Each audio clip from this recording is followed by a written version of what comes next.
If there's one condition in the neonatal ICU that we see very often and that makes our junior doctors freak out in panic is neonatal apneas. So today I thought I should just make this quick video on neonatal apneas. Please make sure you stay with me till the end so that you don't miss this. If you are new to the channel, I am Dr. Manyesane, a pediatrician based at Cecilia Makiwane Hospital in East London. So if you find value in my content, guys, I am pleading with you to please subscribe and follow my channel, as this is my motivation to continue bringing more cases. So the incidence and prevalence of neonatal apnea is unknown. What is known is that apnea of prematurity is the most common one. What this means is that the more premature you are, the more at risk of having apneas you are. For example, a neonate who's born less than 28 weeks has got an incidence of apneas of more than 60% as compared to a neonate who's born more than 34 weeks who's got an incidence of apneas of 10%. So this makes sense because the more premature you are, it means also your respiratory center is immature and therefore you're going to be at risk of having apneas. So now let's try and define things. So the term apnea, it is actually a term that is used to describe the cessation of breathing that may be due to physiological or pathological processes. So what this means is not every neonate who is having a cessation of breathing, it is pathological. So some neonate, they will have a normal or a physiological expected cessation of breathing, and we call this a periodic breathing.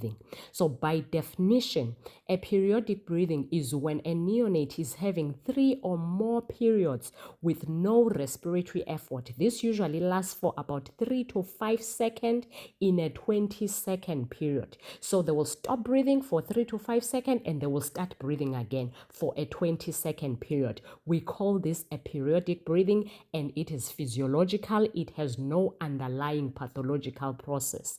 Whereas a true apnea is defined as a cessation of breathing that is a bit prolonged for more than 20 seconds, and it is associated with bradycardia and desaturation. So that's how we define an apnea. It's important to know what is physiological and what is pathological.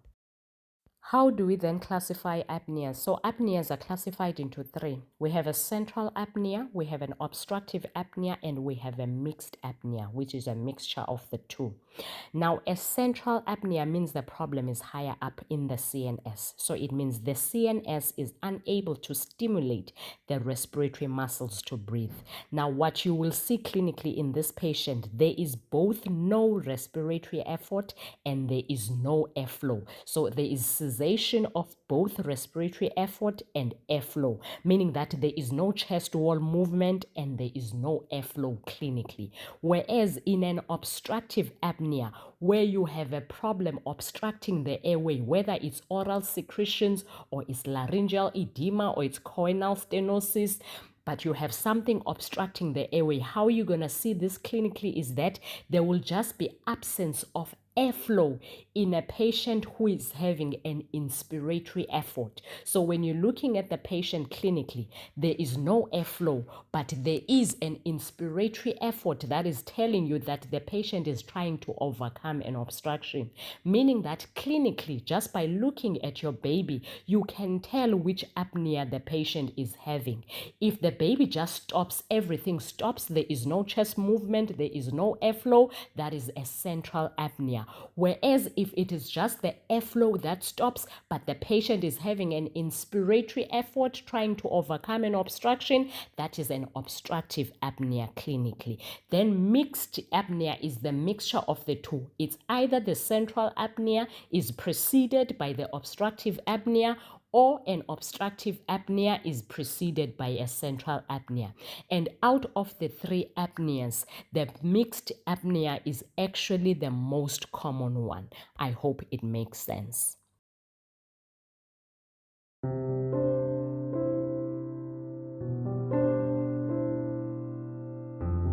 Now, looking at the causes of neonatal apnea, so you can also group these according to the classification, so as to help you remember the different causes according to the classification.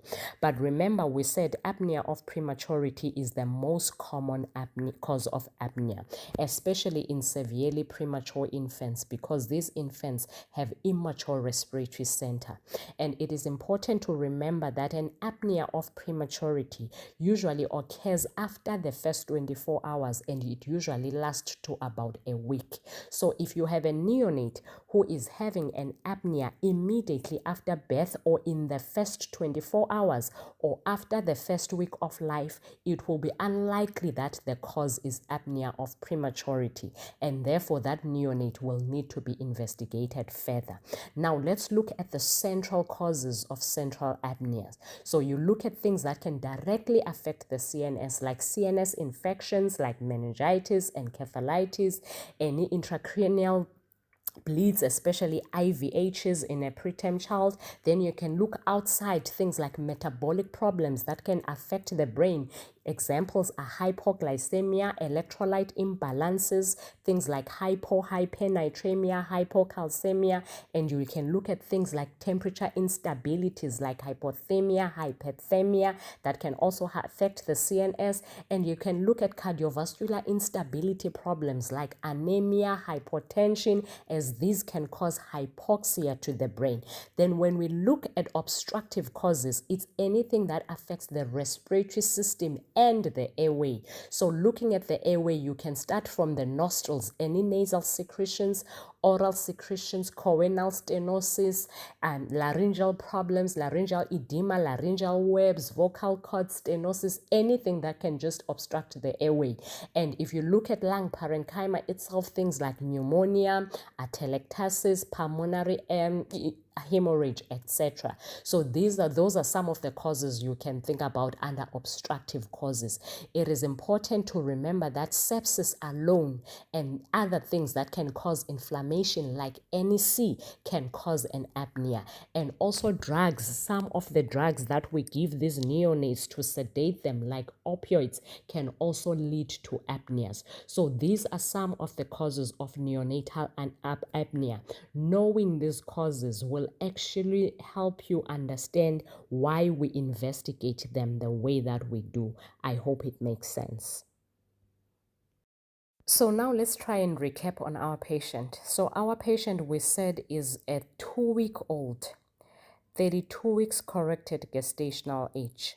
So by the virtue that is 2 weeks old, it means apnea of prematurity is unlikely, and therefore we need to find an underlying cause for this particular apnea. So it means it's not safe for us to just say this is an apnea of prematurity. Then we are given a history that this is a neonate who is being treated for a hospital-acquired infection and NEC. And from our causes of neonatal apnea, we now know that both these hospital-acquired infection and NEC can cause an apnea. So how does sepsis and NEC cause an apnea? It's because both these problems, they cause a SIRS or a systemic inflammatory response, which then leads to release of cytokines. It is these cytokines that will then disrupt the normal respiratory center control in the brain of these neonates and lead them to having apneas. So that is how sepsis or any condition that causes inflammation can lead to an apnea. How do we then investigate a neonate with neonatal apnea? So you are basically going to be guided by your clinical examination, and bearing in mind that apnea of prematurity is the most common. But sometimes, even when a neonate is having an apnea, during that time that we can say it's an apnea of prematurity, meaning that after 24 hours to about a week. But if the neonate clinically doesn't look well, then you will have to investigate that neonate. So you can't just say this neonate is fitting the time period of apnea of prematurity. And also, knowing the causes now of prematurity will guide you into how to investigate this patient. For example, now we know that sepsis is one of the causes of apnea, so you need to do a full septic screen. You do an FBC-CRP, a blood culture, you do an LP, you do a urine MCNS because of the reasons that we've just explained. A patient with a neonatal apnea will need a cranial ultrasound to exclude things like IVH, just like we have said. You're going to need to look at your metabolic screen, look at your HGT, look at your temperatures, do your electrolytes to make sure you do not have electrolyte imbalances. So these are the basic bloods that we do when we're having a neonate who is having a neonatal apnea, bearing in mind that there can be things like NEC that these patients have. That's why I was saying you are guided by your clinical examination. If this is a neonate who has an apnea and abdominal distension and feed intolerance, of course, on top of your septic workup and top of your electrolytes and metabolic screen, you're going to make sure that you do your abdominal x-rays to see if this neonate doesn't have NEC, etc. Now let's move on to the management of neonatal apnea. So what you want to make sure that you do first is to make sure that this is a true apnea, so you're not dealing with a periodic breathing.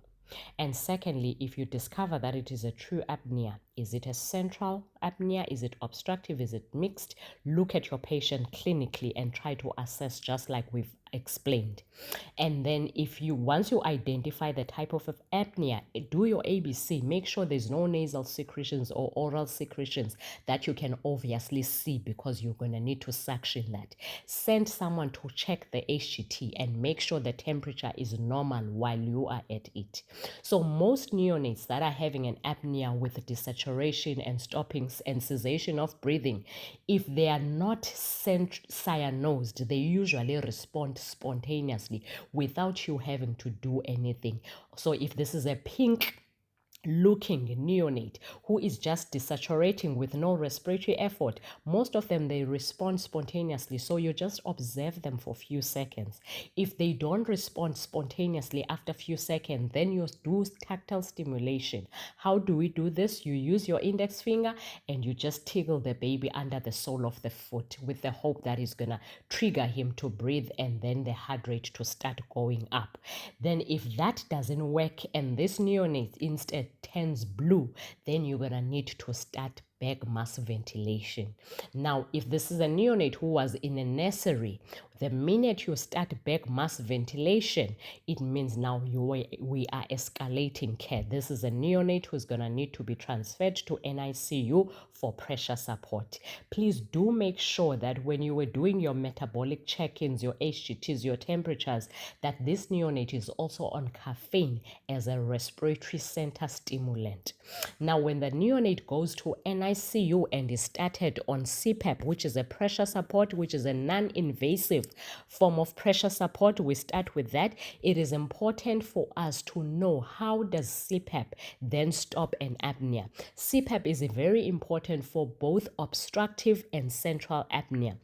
So the way it works for an obstructive apnea is that it opens up the airway. If this neonate had a collapsed airway or obstruction somewhere in the airway, the CPAP, the constant positive and expiratory pressure that the CPAP gives, it opens up the airway. And when that happens, that increases the functional residual capacity. When the functional residual capacity increases, it means chances of ventilation perfusion mismatch will decrease, and therefore there will be adequate gaseous exchange and oxygenation.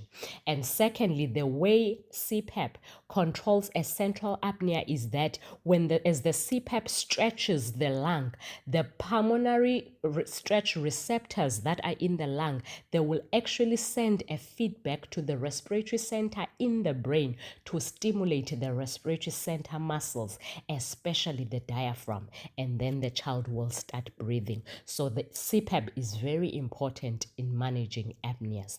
Now, when this neonate continues having recurrent apnea, apneas on CPAP, then we will escalate further to an invasive form of pressure support, which is ventilation. So that is a stepwise approach of how to manage a patient with an apnea.